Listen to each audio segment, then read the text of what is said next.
경배 270장입니다. 나는 순례자 낯선 나라에.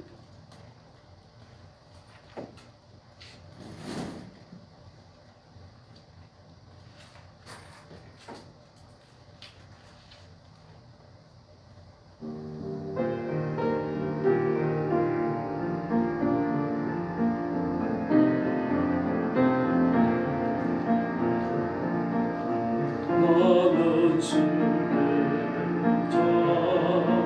낯선 나라에 언젠가씩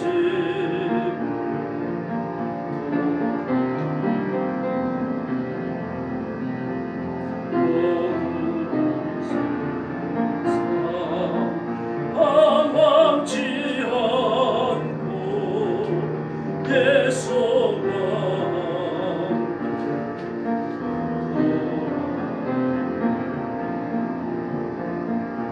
나는 순례자 돌아가리 날 기다리는 밝은 곳에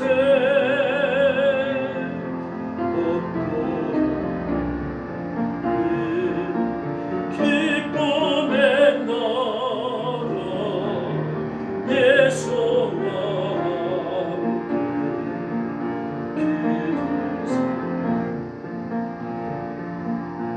나는 순례자 방황하지 마 예수는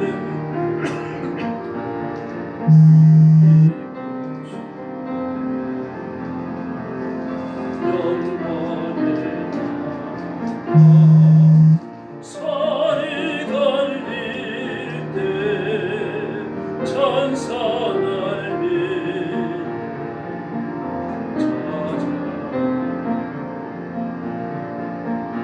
나는 순례자 돌아가리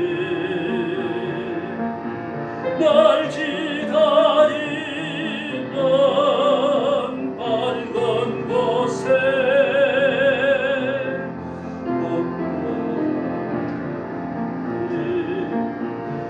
기쁨의 나라 예수와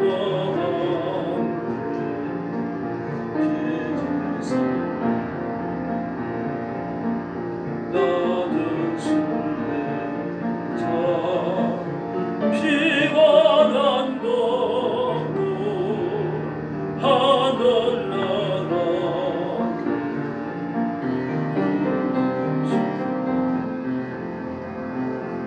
죽을 때 영광 나타나 성지를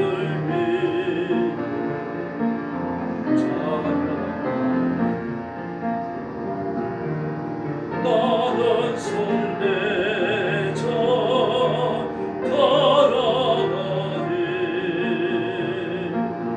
날 기다리는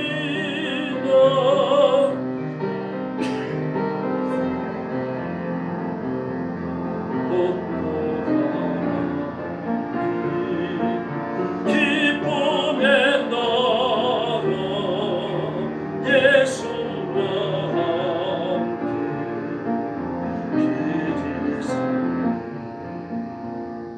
할렐루야. 경배 271장 부릅니다. 이제 내가 살아도.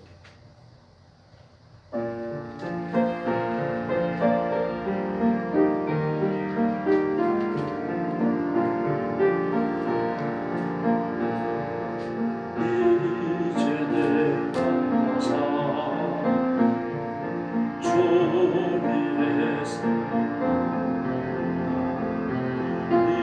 이제 내가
찬송가 342장 부르겠습니다. 너 시험을 당해.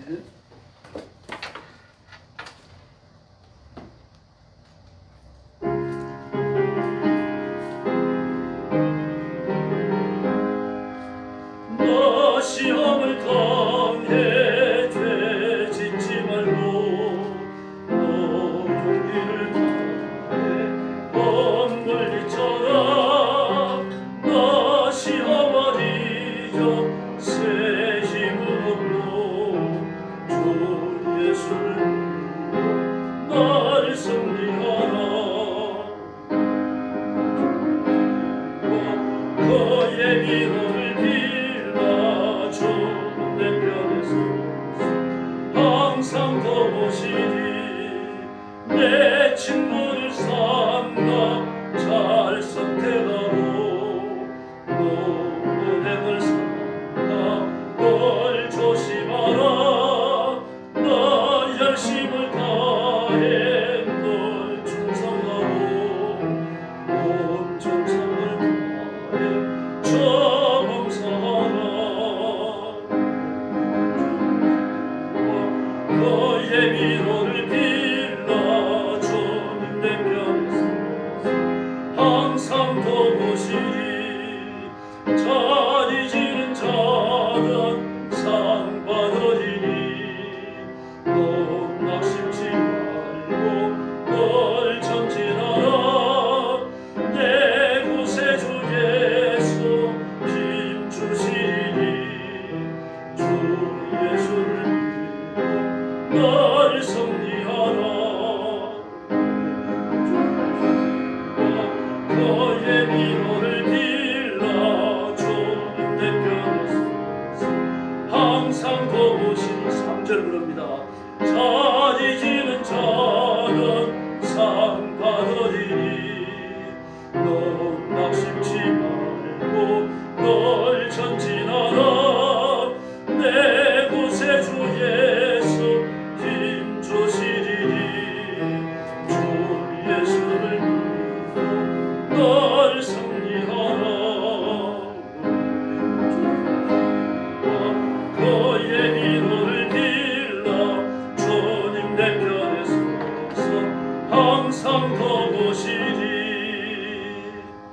할렐루야.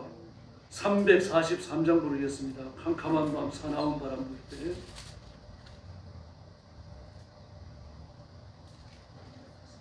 (345장입니다) 345장입니다.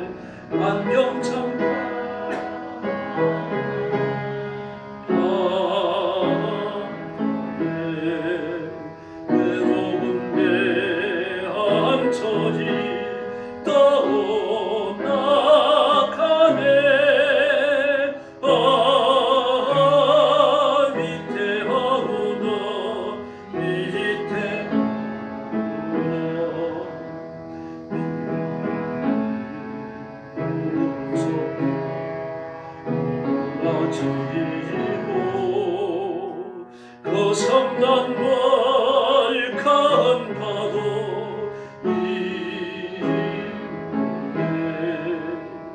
저 뱃사로 어쩔 줄 몰라니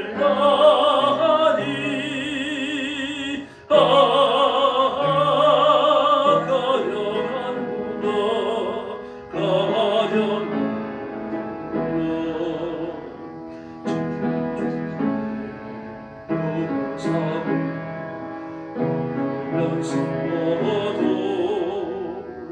저 한풀의 밝은 빛 보소 배 안에도 하나님 계십니까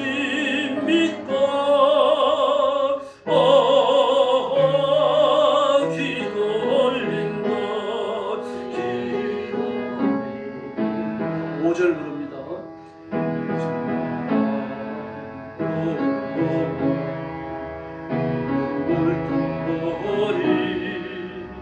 제 아무리 성내려 더 문문의 손 건너를 자시니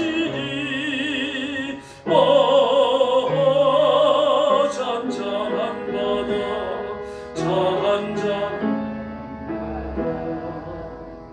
할렐루야. 오늘 밤 살아있는 예배를 위해서 기도하십시다.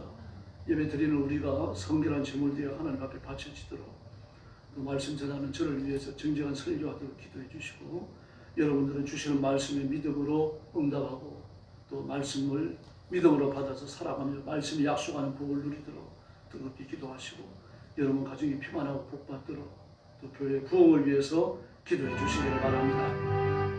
자비하신 아버지 하나님 감사합니다. 오늘 밤도 저희들을 주 앞으로 불러주시고 엎드려 하나님 앞에 경배하며 찬양 바치며 예배하게 하시니 감사합니다.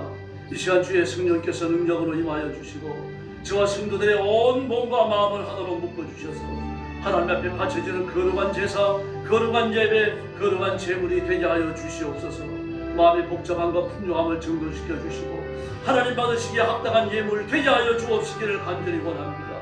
아벨과 그 예물을 받으십시오. 저희 사랑하는 성도들과 그 예물을 하나님께서 기뻐 받으시며 예배에 응답하시며 기도에 응답하시며 하늘 문을 여시고 복을 내려주시기를 간절히 원하고 기도하옵나이다. 자비하신 하나님 아버지, 설교하는 존의 연애를 주시고 이 말씀을 하나님 아버지의 마음으로 아버지의 뜻을 다하여서 힘을 다하여 정직하게 설교할 수 있도록 도와주시기를 원합니다. 사람의 생각을 화합지 아니하도록 도와주시고 오직 하나님의 말씀을 외치도록 역사해 주옵시기를 간절히 원합니다.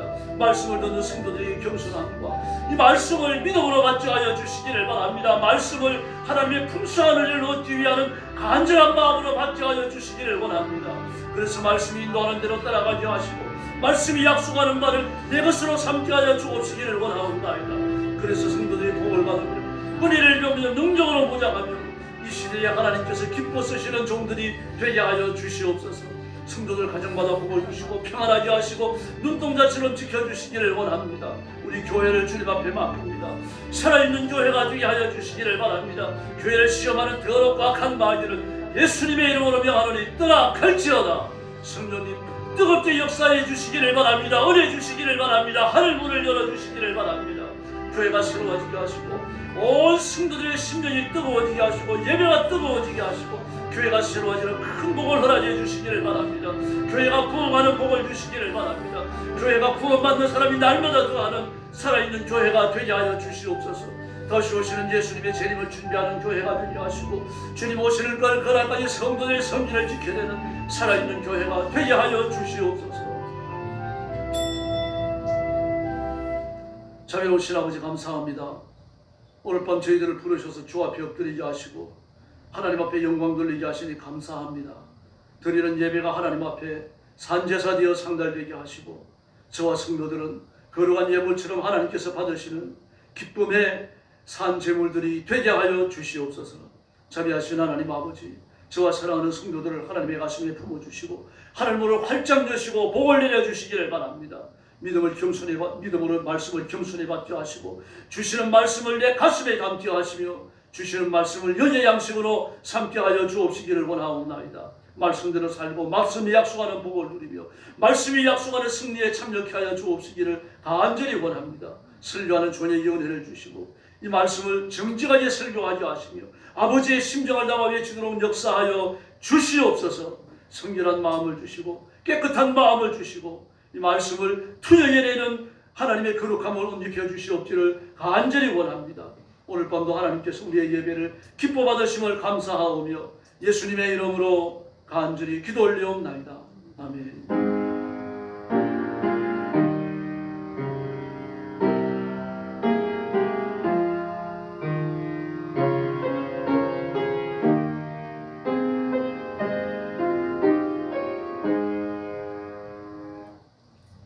하나님 말씀 봉독하였습니다. 고린도전서 12장 4절부터 13절 말씀까지입니다. 한 절씩 교독합니다. 신약성경 278페이지입니다. 278페이지 고린도전서 12장 3절부터 4절부터 한 절씩 교독하였습니다. 은사는 여러 가지나 성령은 같고 또 사역은 여러 가지나 모든 것을 참고 모든 사람 가운데서 이루시는 하나님은 같으니 어떤 사람에게는 성령으로 말미암아 지혜의 말씀을 어떤 사람에게는 같은 성령을 따라 지식의 말씀을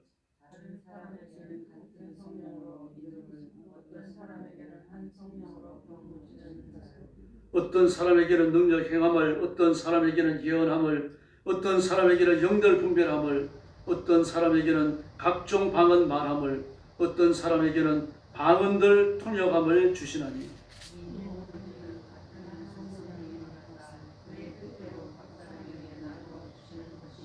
몸은 하나인데 많은 지체가 있고 몸에 지체가 많으나 한 몸인과 같이 그리스도도 그러하니라. 13절입니다.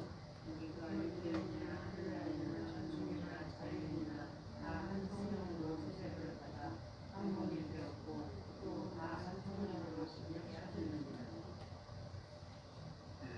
31절 말씀 한 절 같이 공독하겠습니다. 너희는 더욱 큰 은사를 31절입니다. 같이 읽겠습니다. 너희는 더욱 큰 은사를 사모하라. 내가 또한 가장 좋은 길을 너희에게 보이리라. 아멘. 예, 성령님의 은사입니다.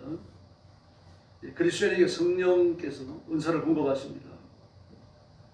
예, 근데 은사라고 하는 말은 구약에는 안 나오죠. 신약에 집중적으로 나타납니다. 로마서 12장과 예, 고린도전서 12장, 13장, 14장에까지요. 석장에 걸쳐 나타나고 13장은 사랑의 은사에 대해서 14장은 방언과 예언의 은사에 대해서 다룹니다. 그리고 에베소서 4장에 대해서도 이야기합니다. 그런데 세 곳의 말씀들이 전부 다 공통점을 갖고 있는데 그 교회론과 관련을 갖는다는 겁니다. 성도 개인에게 이 말씀에 초점을 두는 게 아니라 교회에 초점을 둡니다. 그러므로 은사를 주시면 교회를 위함이라고 할 수 있습니다. 로마서 12장 6절로 8절을 보면요. 우리에게 주신 은혜대로 받은 은사가 각각 다르니 혹 예언이면 믿음의 분수대로, 혹 섬기는 일이면 섬기는 일로, 가르치는 자면 가르치는 일로, 위로하는 자면 위로하는 일로, 구제하는 자는 성실함으로, 다스리는 자는 부지런함으로, 긍휼을 베푸는 자는 즐거움으로 할 것입니다. 아멘. 이 사역과 은사가 겸임되어 있죠.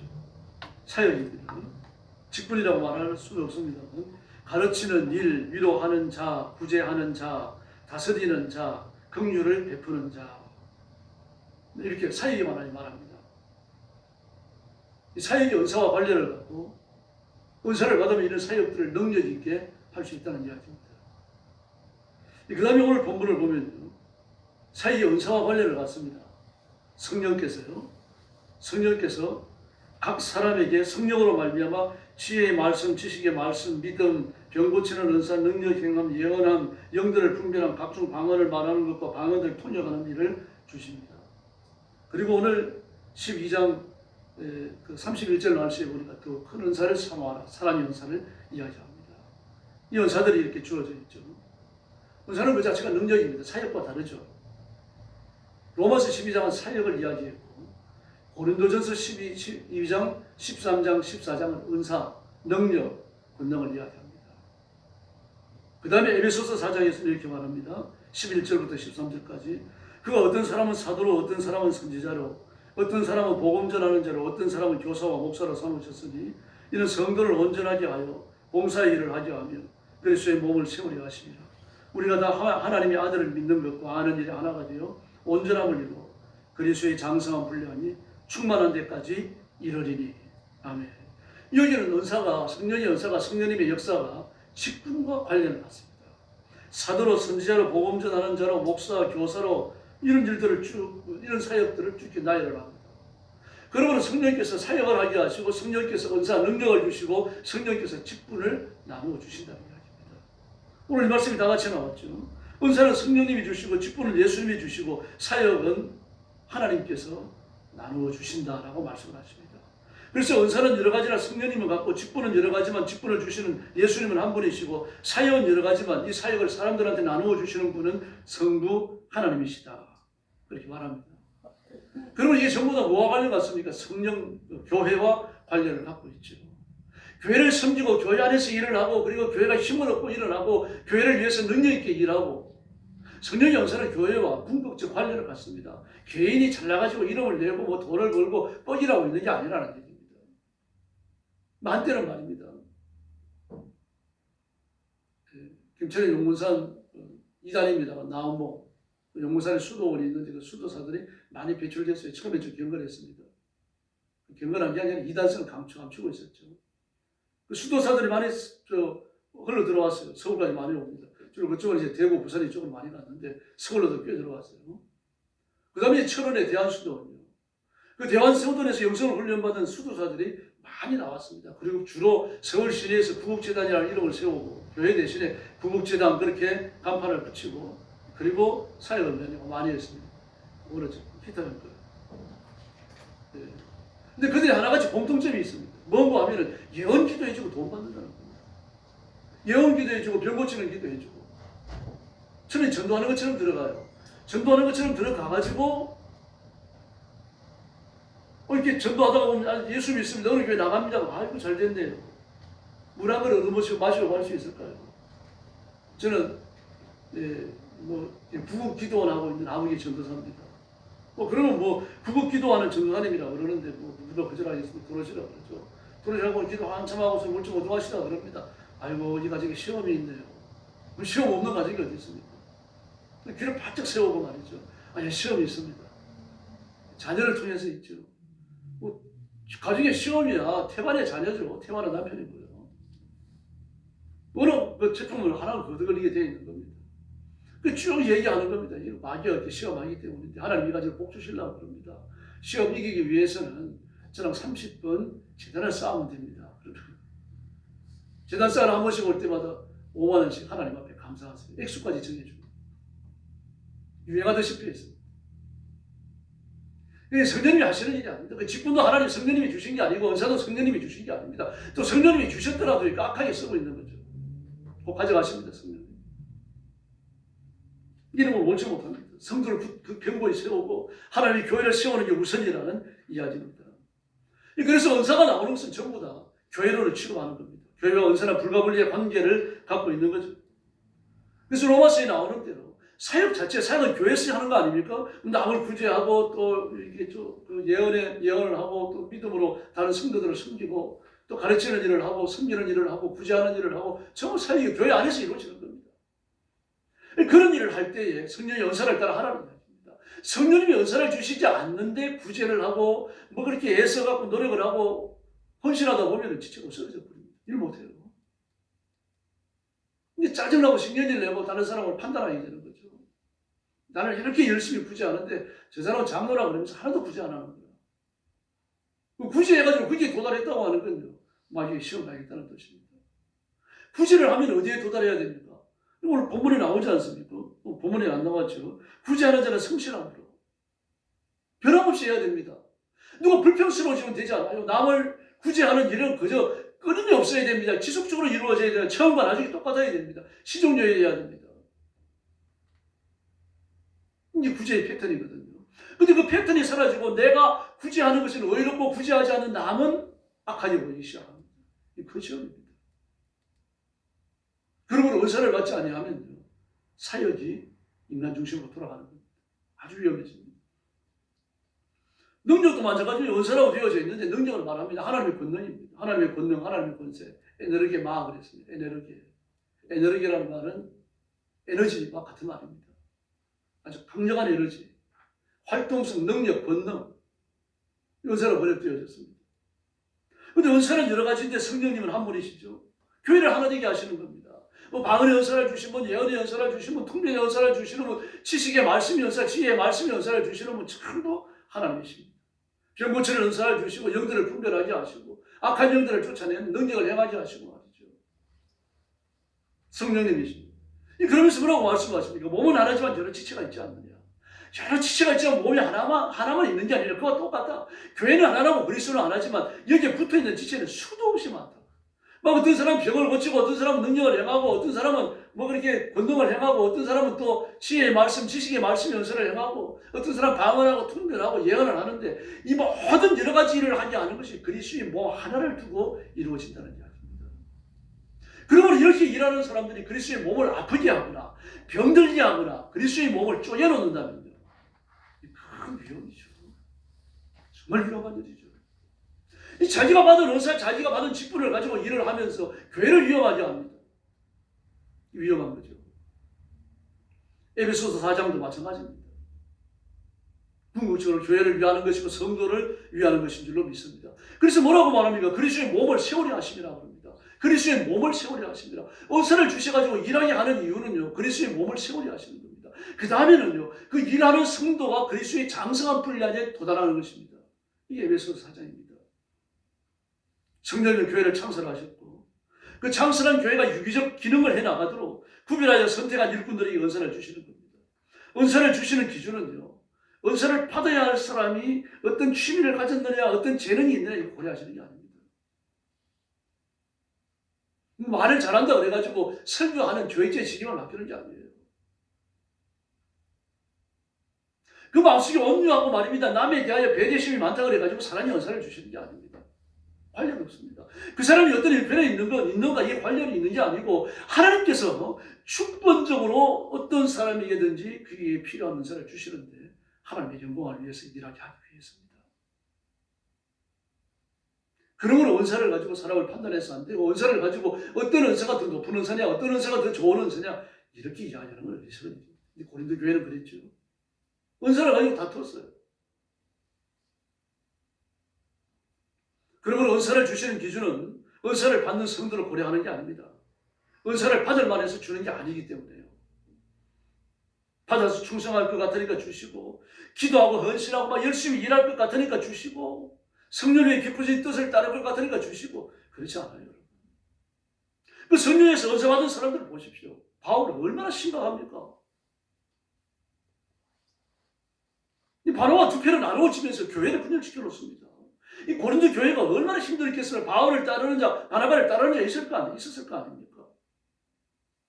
이 안디옥 교회에 이런 하나님이 나 있는 지도자는 둘밖에 없어요. 바나바와 바울이요. 그 둘이 등을 돌리고 나누어졌으니까 교회가 어떤 상처를 받았는지 짐작할 수 있겠죠. 근데 그들이 은사를 받았어요, 둘 다요. 그렇게 못했지만요. 베드로도 그렇잖아요. 그 안디옥 교회 갔을 때 불신자들과 함께 앉아가지고 식사를 하다가 유대 교회에서 개종한 신자들이 들어오니까 설문이 일어나 버립니다.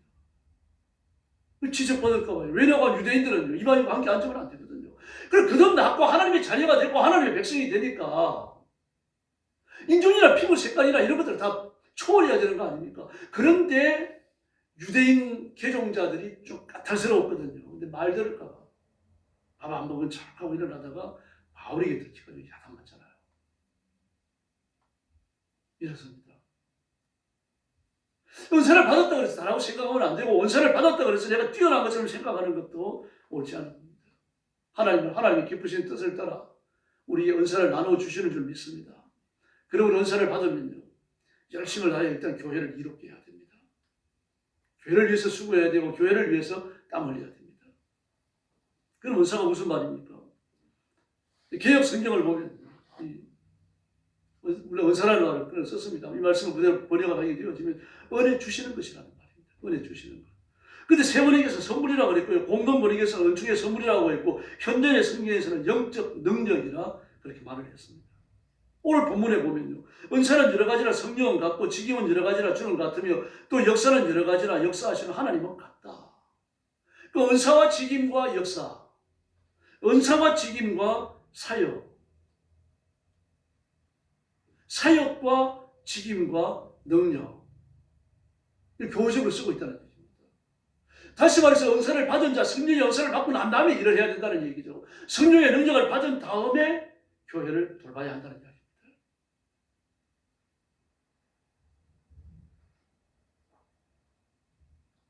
아까 말씀드린 것처럼 역사가 일어난다고 그랬죠. 역사가 일어난다. 활동, 힘 있는 역사를 말합니다. 이 성령의 능력, 성령의 은사를 받아야 힘 있는 사역이 일어나게 되는 거죠. 직임을 감당할 때, 사역을 감당할 때 성령의 은사가 있어야 힘있게 역사할 수가 있다는 이야기입니다. 그러므로 은사는 직임과 역사를 힘있게 하는 동력이고, 직임은 역사를 받고 일하는 사람의 정체성과 직분에 관한 것이고, 역사는 은사를 받아 일하는 직임자들의 행동, 일, 능력에 관한 겁니다. 그러므로 이 셋은 교합되어져야 합니다. 이 셋은 한 사람에게 동일하게 나타나야 되는 거죠. 어떤 사람에게는 은사를, 어떤 사람에게는 사역을, 어떤 사람에게는 능력을. 이거 옳지 않은 겁니다. 약한 것이죠. 한 사람에게 전부 다 나타나야 되는 겁니다.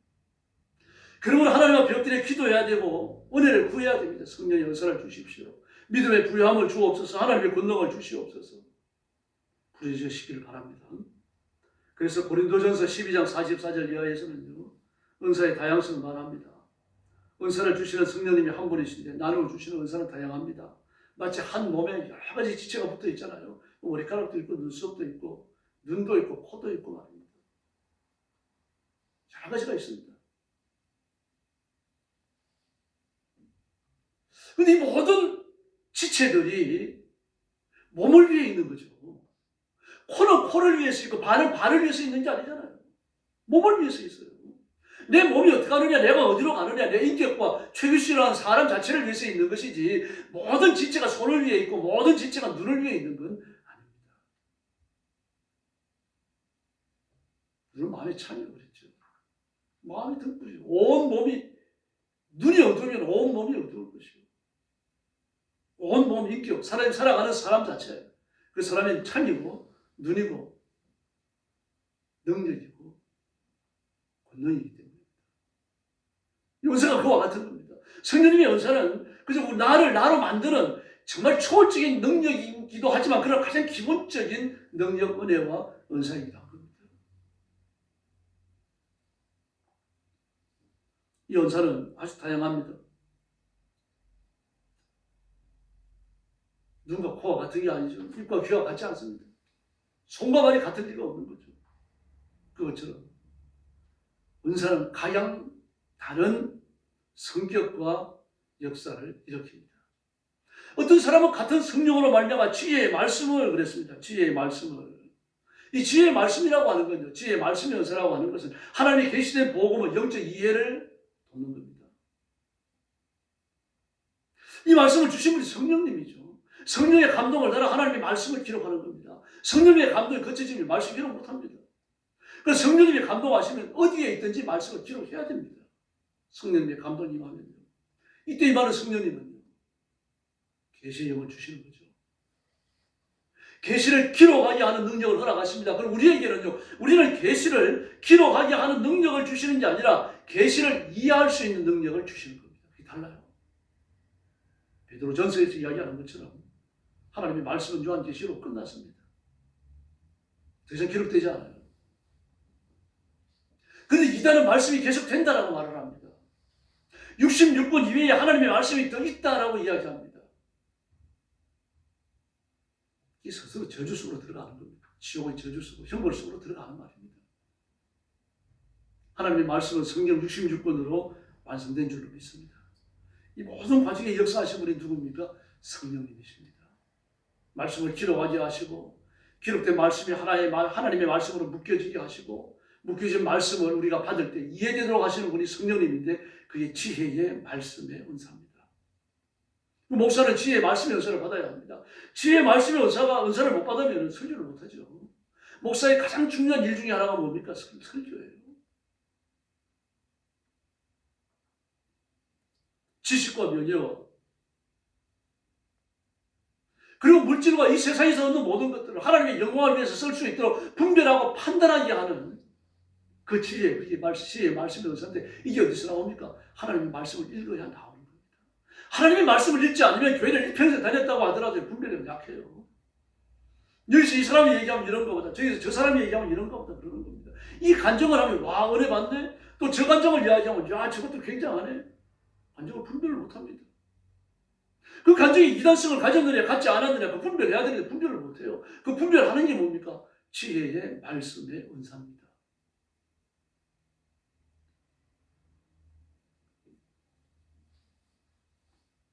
그리고 우리가 지식의 말씀을 받을 때가 있습니다.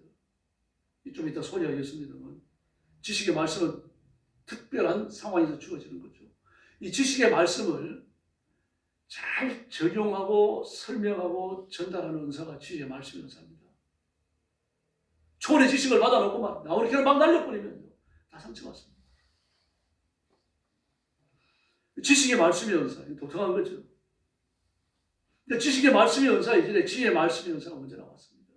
하나님의 말씀에 대한 깊은 지식을 가져야 됩니다. 그래야만 내가 받는 초월의 지식도요. 올바른 건지 잘못된 건지 그걸 분별할 수가 있는 거죠. 골로새서 2장 3절을 보니까 그 안에는 그는 예수님입니다.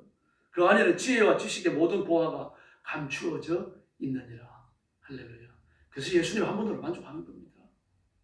야고보 1장 5절을 보면 너희 중에 누구든지 지혜가 부족하거든 모든 사람에게 후히 주시고 꾸짖지 아니하시는 하나님께 구하라. 그리하면 주시리라. 할렐루야. 이 지혜를 구해서 받는 겁니다. 지혜의 말씀의 은사를 주십시오. 구하셔야 돼요. 그래 지혜로운 사람 분별력이 생기는 겁니다. 누가복음 21장 15절을 보면요. 모든 대적에 너희 대항하거나 변방할 수 없는 구변과 지혜를 너희에게 주시리니. 할렐루야. 언제 그렇게 주십니까? 예수 믿는 믿음 때문에 우리가 불신자들에게 포악한 자들에게 폭력을 행하는 자들에게 잡혀갔을 때 두려워하지 말라는 얘기입니다. 그들의 질문에 적절하게 말할 수 있는 구변과 지혜를 주신다는 얘기입니다. 이게 어디서 나옵니까? 말씀에서 나옵니다. 하나님의 말씀에서요. 다시 말해서 지혜의 말씀에서 나온다는 이야기입니다. 요건 말 지혜의 말씀의 은사 이것이 갖추어진 사람에게 뭐가 임해야 됩니까? 지식의 말씀의 은사가 임해야 됩니다. 근데 우리가 없습니다. 그리스도인이 특수한 환경 안에 살아야 할 것, 행해야 할 것, 결단해야 할 것 이런 것들에 대해서 초월의 지식이 임해요. 엎드려 기도하다 보면 어떤 사람을 위해서 어떤 직분자를 위해 가지고 그 하나님께서 초월의 지식을 주실 때가 있습니다. 고난이 오거나 시험이 오거나 고통이 있거나 병이 왜 왔는지 그 당하고 있는 그 재난의 뿌리가 뭔지 하나님이 알려주실 때가 있는 겁니다. 누구를 위해서 간절히 기도하다가 보면 그 가정에 고통의 뿌리를 하나님이 알려주시라 초월의 지식이 임하는 거죠. 그러므로 이건 내가 깨닫는 게 아닙니다. 외부에서 임하는 거예요. 하나님이 주시는 겁니다. 그래서 초월의 지식이에요. 이게 지식의 말씀의 연사입니다. 개인이나 사회나 역사의 장래와 관련을 갖는 그런 지식들이 많은 겁니다. 근데 이랬을 경우에 시의 말씀의 연사가 없는 사람 뭐라 그럽니까? 아이고 김권사님 내가 오늘 새벽에 기도하니까 큰 시험 나가겠대. 그래 그러는 거죠. 지혜가 없으니까 그런 말 하는 겁니다. 그 말이 캥기기는 하지만 뭐라 그럽니까? 아 이것도 이상한 소리 하네. 그렇죠? 그 말씀을 진작에 안 들어요. 그러므로 내가 받은 초월의 지식을 전달하기 위해서 뭐가 있어야 합니까? 지혜의 말씀의 연사가 있어야 됩니다. 하나님의 말씀을 믿어야 되는 거죠. 막 직접적으로 얘기해야 될 경우도 있지만 그런 경우는 많지 않아요. 간접적으로 말해야 될 경우가 대부분입니다. 엘리야가 적군의 침략과 계획을 사전에 다 알고 있었습니다. 아람 군대가 세상에 어느 길로 사마리아를 치러 오는지 다 알고 있었어요. 그 복병을 뒀다가 일어나가지고 사마리아 군대를 다 그냥 물리쳐버리는 겁니다. 그러니까 아람 왕이 죽을 지연이죠. 그 어떻게 이런 일이 있을 수 있느냐? 우리 중에 첩자가 있느냐, 스파이가 있느냐, 간자가 있느냐? 그러니까 우리의 계획을 다 알리는 게 아니냐? 그랬더니 아람 국가의 선지자는 물론 하나님을 섬기는 자는 아닙니다. 거짓 선지자죠. 이방의 선지자가 일어나서 뭐라고 합니까? 지금 이스라엘은 엘리야라는 사람이 있는데 왕이 침선에서 말한 것까지 다 알아맞힙니다. 이게 초월의 지식이죠. 이 사람이 침선에서 나눈 대화를 어떻게 알겠습니까? 그러나 다 안다는 이야기입니다. 그러므로 왕이 군대를 세워가지고 어느 길로 진격해 나갈 건지 그거 아는 건 일도 아닙니다.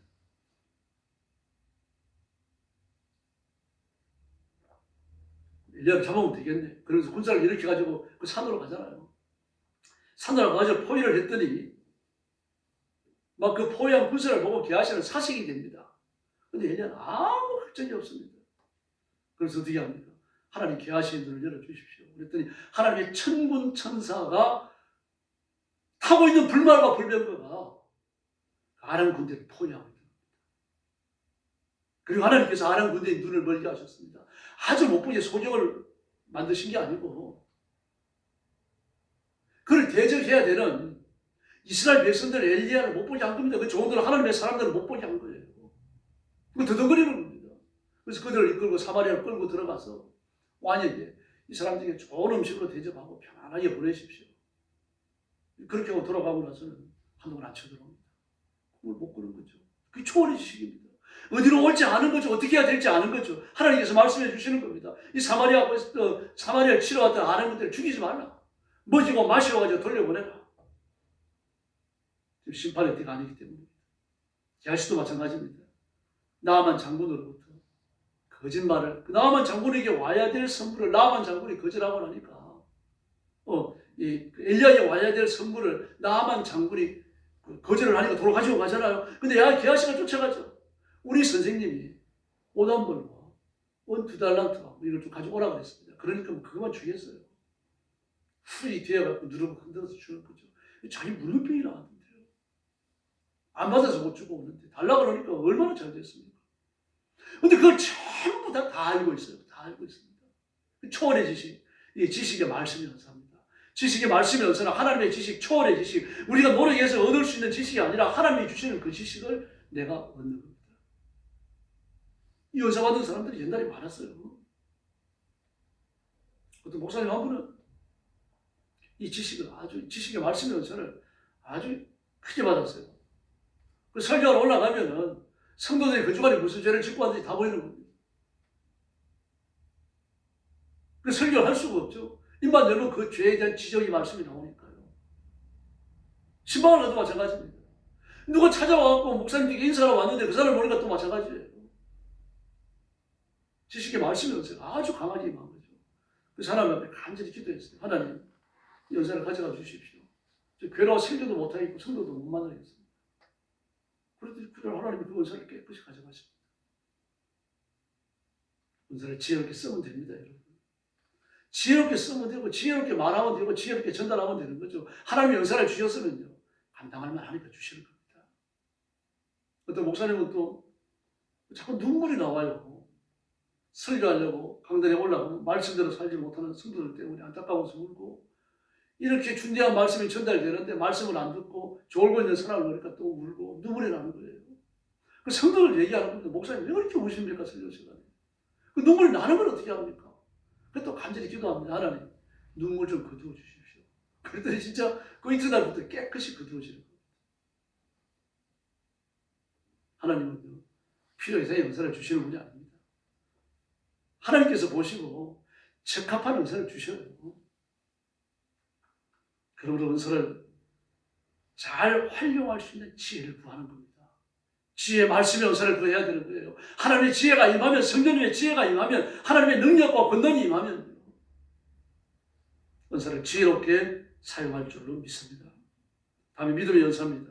믿음의 연사는 두 영역이 있습니다. 하나는 내가 믿음으로 사는 특별한 은사고, 또 하나는요, 믿음으로 행하는 경과 털을 받는 겁니다. 믿음으로 사는 것은 복종과 관련이 있죠. 세상에 누구도 안 된다 그러더라도, 아니, 하나님이 된다 그러셨어. 그 믿음이에요. 이 경고한 틀을 가질 수밖에 없는 거죠. 야, 이 병은 안 나. 불치병이야. 아니, 하나님이 낫는다 그러셨어. 성경에 나와 있잖아. 우리 기도하자. 그 믿음의 은사입니다. 하나님이 병을 고쳐주실 거라고 하는 흔들리지 않는 확신. 그 믿음의 은사죠. 아이고, 시간이 너무 지났네. 치료할 기회를 놓쳐서. 그 사람의 생각이에요. 자기 생각입니다. 그럼 믿음의 은사가 임하면 어떻습니까? 그런 걸 뛰어넘게 되는 거죠. 인간의 지향과 인간의 한계와 인간의 자꾸 계산을 하고 따지고 말입니다. 자로 재는 유치한 습성을 뛰어넘게 되는 겁니다. 어떤 역경에서도 불하지 아니하고 믿음으로 일어서고 승리하게 되는 겁니다. 일제강점기 때 보면 정말 많은 그리스도인들이 제27차 장로교 총회에서 동방요배는 신사참배가 아니다 이걸 결정하고 난 다음에 순교자가 많이 일어나요. 너희 총회에서 너희 우상숭배가 아니라고 했는데 네가 뭐라고 우상숭배라고 그러냐. 그렇게 죽여요. 그 우상숭배라고 가지는 사람들이요. 천국에 있을지 모르겠습니다. 하나님이 결정하십니다. 회개한 사람도 있겠죠. 그러므로 믿음으로 산다라고 하는 건 현실로 타협하는 게 아닙니다. 현실로 타협하지 말고 말씀을 묻게 서는 거예요. 그 말씀이 명령하는 게 뭔가 이걸 눈여겨보는 겁니다. 그걸 자꾸 따지고 계산하고 자로 재는 게 아닙니다. 힘들다고 하면 내 믿음이 넘치도록 복을 갚아주실 줄로 믿습니다. 그 다음에 병 고치는 은사입니다. 지금도 하나님께서는 특별한 섭리로 감기부터 시작해가지고 치료 불가능한 병들까지 다 고쳐주십니다. 그리고 우리 기도할 때 완쾌되지 않았다고 하더라도 하나님 병도 안 고쳐주시면 그럴 게 아닙니다. 나을 때까지 기도하셔야 돼요. 병이 호전되면요 하나님 역사하기 시작하시는 거죠. 뭐 깨끗하게 나아야지 호전되는 게 무슨 하나님 연입니까? 그게 오만한 생각입니다. 그래서 안 고쳐주시는 겁니다. 그래서 그냥 병원 급진급진 붙어있고 조금 죽지 않을 만큼 병이 조금씩 낫게 하시는 거예요. 오만함을 치료하시기 위해서요.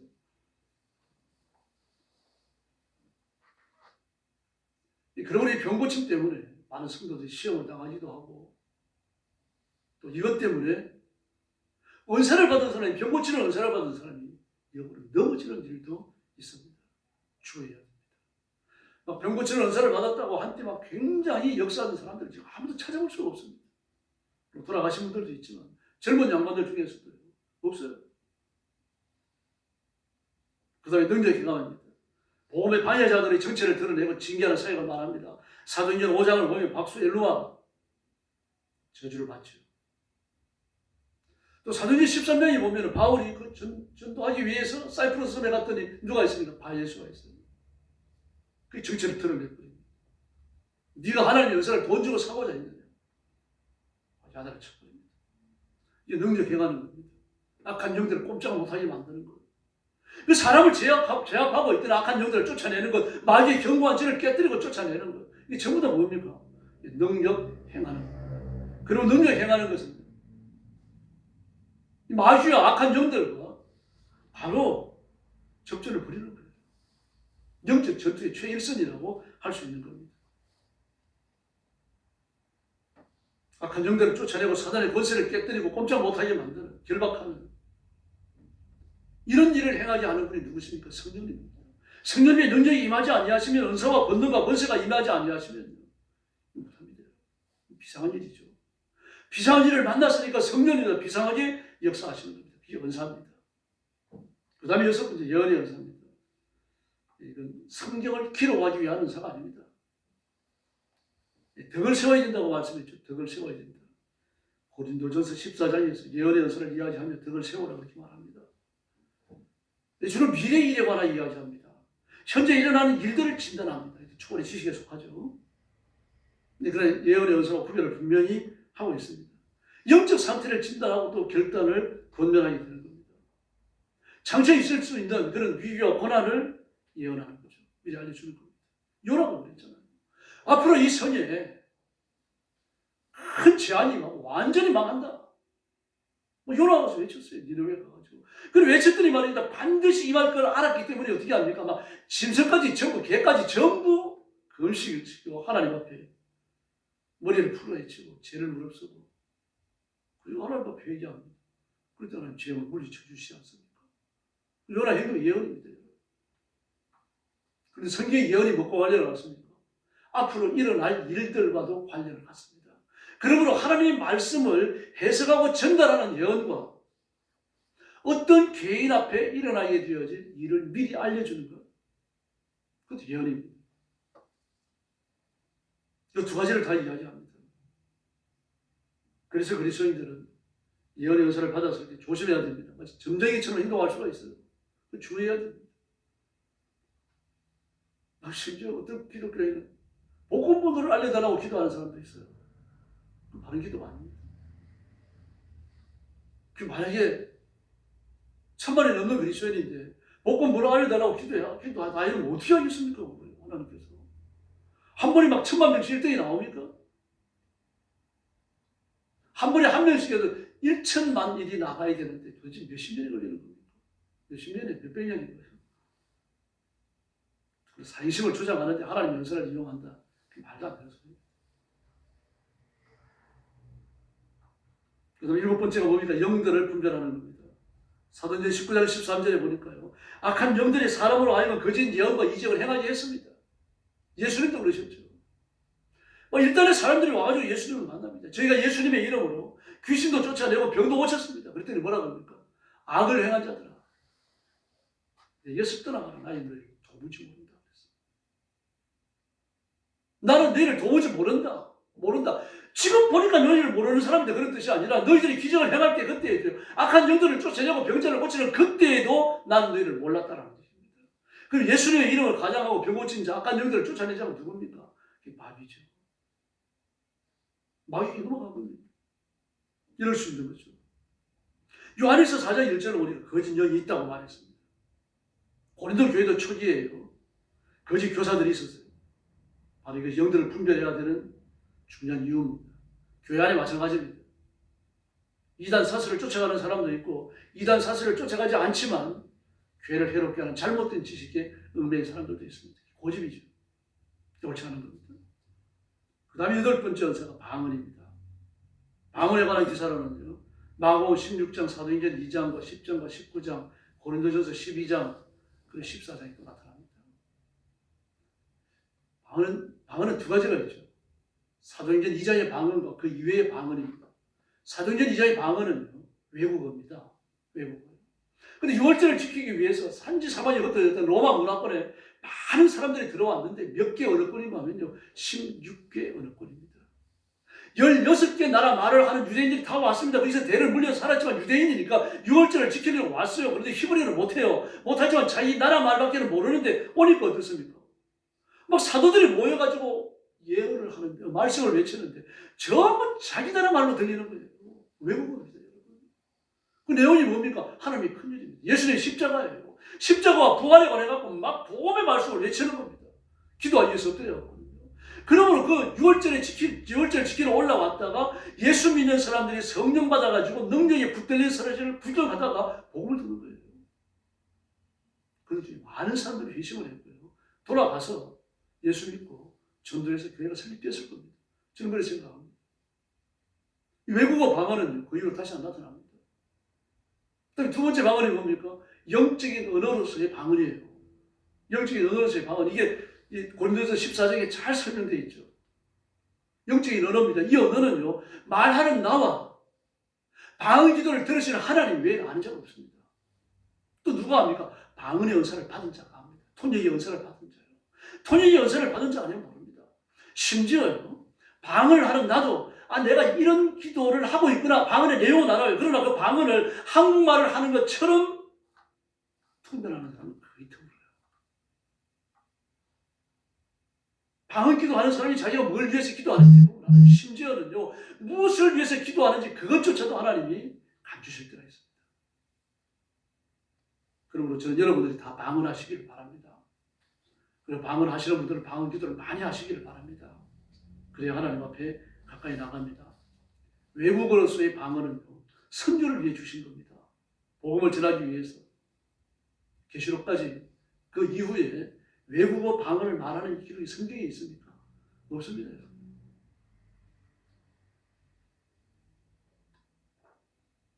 한때는 막 영어 방언이다, 프랑스 방언이다, 막 아프리카 어디 방언이다. 그런데 그 전부 잘못 말하는 겁니다.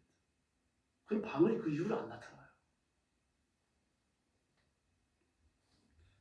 이렇게 방언은 표적을 위한 겁니다. 통변의 은사를 받기 전에는 자신도 모르고 하나님만 아시는 은사죠. 그러므로 자신의 죄를, 자신만 아는, 하나님만 아는 이 자신의 죄를 깊이 뉘우치면서 회개하며 하나님 앞에 기도할 수 있는 좋은 방법이 뭡니까? 이 방언 기도입니다. 방언을 주시는 것은요, 우리 혀가 할례를 받았다는 뜻이에요. 혀에 변화가 왔다는 이야기입니다. 불에 혀같이 갈라지는 것이 사람 머리에 이입하여 있었죠. 그 혀에 변화가 일어나가지고 혀에 맺힌 것이 풀어지면서 강제적으로 방언을 하는 겁니다. 방언은 내가 하고 싶어 하는 게 아닙니다. 성령님께서 혀에 맺힌 것을 풀어주셔야 방언이 나와요. 성령님이 맺힌 걸 풀어주지 않으시면 방언이 안 나옵니다. 그러므로 성령님이 방언하게 하시는 것은 혀에 맺힌 걸 풀어주셨기 때문인데, 방언하셔야 돼요. 은사를 받았으니까요. 방언 기도를 계속하지 않는 건 하나님의 은사를 무시한다는 의미가 있을 수도 있습니다. 조심하셔야 됩니다. 그다음에 아홉 번째로 방언을 통역하는 겁니다. 아마 그 당시 이 고린도 교회는 방언하는 사람들이 많아가지고 대표 기도를 시켜놓으면 일어나서 방언 기도를 막 했던 모양입니다. 그래서 바울이 막 교통정리를 하잖아요. 왜 남이 알아듣지도 못하는 방언 기도 하느냐. 방언 기도 100마디 하는 100마디 말을 하는 것보다 알아듣는 말 몇 마디 하는 게 더 낫지 않느냐. 그렇게까지 말합니다. 왜 그렇습니까? 대중기도, 대표기도는요, 온 성도들이 이해를 해야 아멘할 수 있기 때문에요. 알아듣지 못하는 기도하는 건 옳지 않은 거죠. 그래서 방언의 통변 연설을 구해야 됩니다. 그리고 방언의 연설을 받으면 하나님께서 통변 연설을 더 많이 주십니다. 아까 말씀드렸던 것처럼 방언을 하면서 또 남이 하는 방언을 들으면서 우리말처럼 그렇게 알아듣는 방언의 연설은요, 통변의 은사는요, 글쎄요, 저 가진 사람 거의 못 봤어요. 저도 그런 은사요, 한두 번 체험해봤습니다. 한 번에 청계산에서 이제 새벽 기도 드리려고 성도들하고 같이 내려오는데, 어떤 사람이 자신의 죄를 막 통일하게 회개하고 있더라고요. 그래서 내려오면서 하나님, 저번에 저를 용서해 주시고 깨끗게 해주세요. 이제 그렇게 위해서 기도해 주면서 내려오다 깜짝 놀랐어요. 방언을 하는 거예요. 방언을 하는데 내 귀에는요, 한국말을 하는 것처럼 그렇게 통역이 돼갖고 들리는 거예요. 그렇게 자유롭게 들리는 거예요.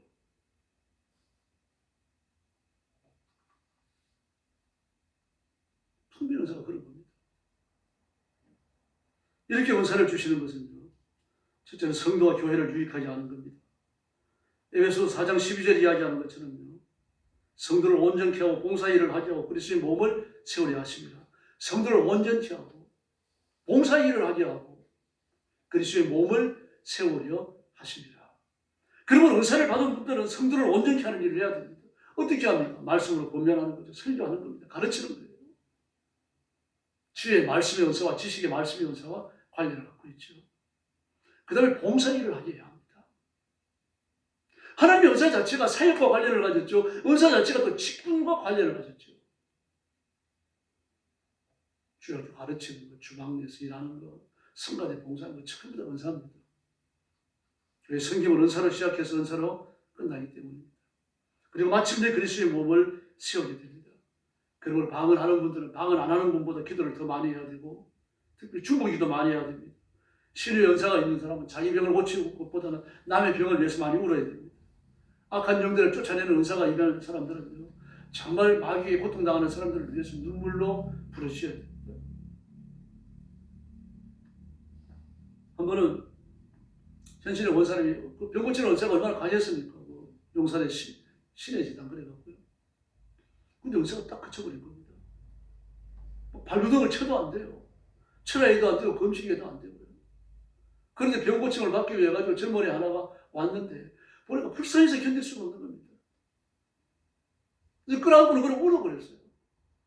하나님, 제가 기도해도 병이 안 났는데 이가 불쌍해서 견딜 수 없습니다. 하나님 좀 치료해 주십시오. 그러면서 마음이 녹아내리면서 병이 낫는 겁니다. 그리고 원수가 다시 나타나기 시작했다. 그분의 한 감정입니다. 이러면서 성도가 온전해지는 거죠. 교회를 유익하고 그리스도의 몸을 세우게 되는 것입니다. 이렇게 은혜와 은사, 하나님의 능력, 성령의 권능 앞에 복종하면 복종할수록 우리는 그리스도께 가까이 나갑니다. 그리고 우리 기도할 때마다 성령의 은사를 구하시고 성령 받기를 사모해야 되고 은사 받기를 사모해야 됩니다. 선포되는 말씀에 귀를 기울이시고 그 말씀을 따라 지혜롭게 결단하고 행하는 깨어있는 성도들이 되기를 예수님의 이름으로 축원합니다. 기도하겠습니다. 자비로우신 아버지 하나님, 감사합니다. 저와 사랑하는 성도들을 주님이 돌보시고 붙드시니 감사합니다. 성령 충만하게 하시고 믿음에 부욕케 하시고 말씀 위에 굳게 서게 하시고 좌우나 우르나 치우치지 않도록 도와주시고 하나님의 능력, 성령의 권능으로 무장하고 승리의 삶, 능력의 삶, 충성스러운 일꾼의 사명을 감당하는 종들이 되게 하여 주시옵소서. 귀한 성도들을 주 앞에 맡겼습니다. 이 시대에 하나님을 위하는 일꾼이 되게 하시고 그리스도의 십자가를 위하는 일꾼이 되게 하시고 사명을 위하여 생명을 내어놓는 일꾼들 되게 하여 주시옵소서. 사명을 따라 일하는 성도들, 우리 성도들의 성김과 헌신 때문에 교회는 부흥하며 새로워지며 사랑으로 하나가 되는 놀라운 역사가 일어나게 하여 주시옵소서. 예수님의 이름으로 간절히 기도 올리옵나이다. 아멘.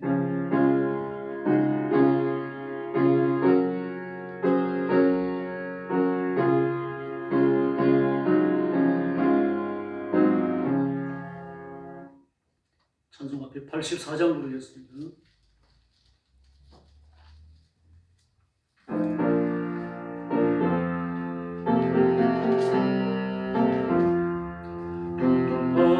같은 조선영 간구하오니 지금 강림하셔서 영광 보여주소서. 성령이 임하사 우리 안에 서보다 만족하게 하소서. 빛나는 이제 불러 정만하게 앞서서 존재한 돌 위에 너희온 영혼과 가진 모든 것 지금 바치옵니다. 성령이 임하사 우리 안에서 만족하게 하소서. 불러 충만하게 하소서. 넌 나같은 것 피고 빈 마음에 성종하도록 지금 채워주소서. 성령이 임하사 우리 안에서 만족하게 하소서. 불러 충만하게 하소서. 마침 주께서 약속하신 성령 간구하오니 지금 내려주소서. 성령이 임하사 우리 안에서 만족하게 하소서. 불러 충만하게 하소서.